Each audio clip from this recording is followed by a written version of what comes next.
Whether you're religious or not, you've heard of demonic possession.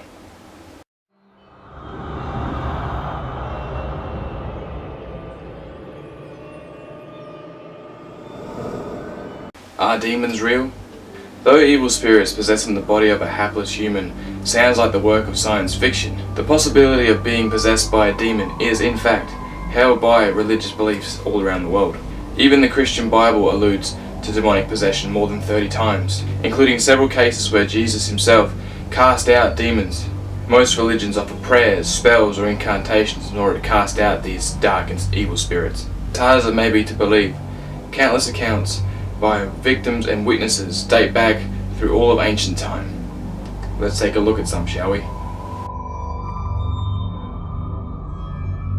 In 1906, Clara was a religious student at St. Michael's in Natal, South Africa. For some reason, Sel prayed and made a pact with Satan when she was 16 years old, and just days later, Sel was overtaken by strange impulses.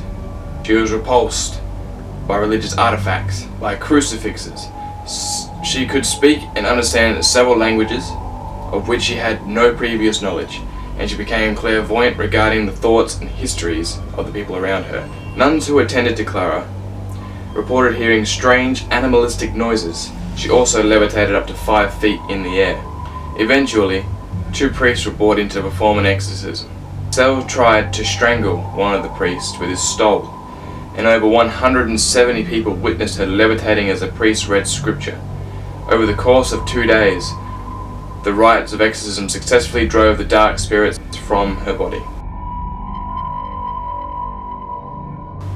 In 2008, Dr. Richard E. Gallagher, a board-certified psychiatrist and associate professor of clinical psychiatry at New York Medical College, documented the case of a patient nicknamed Julia, whom he deduced was indeed possessed by demons. It's rare that a scientist and psychiatrist would acknowledge the possibility of possessions. Typically, doctors think that possessions is either fraudulent or a result of a mental illness. Dr. Gallagher personally witnessed items flying around the room, Julia levitating off the bed, speaking in tongues, and knowing things about people around her that she could possibly not have known.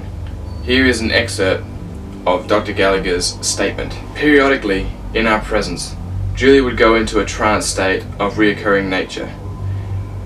Mentally troubled individuals often dissociate, but Julia's trances were accompanied by an unusual phenomenon. Out of her mouth would come various threats. Taunts, scatological language, phrases like, "Leave her alone, you idiot, she's ours."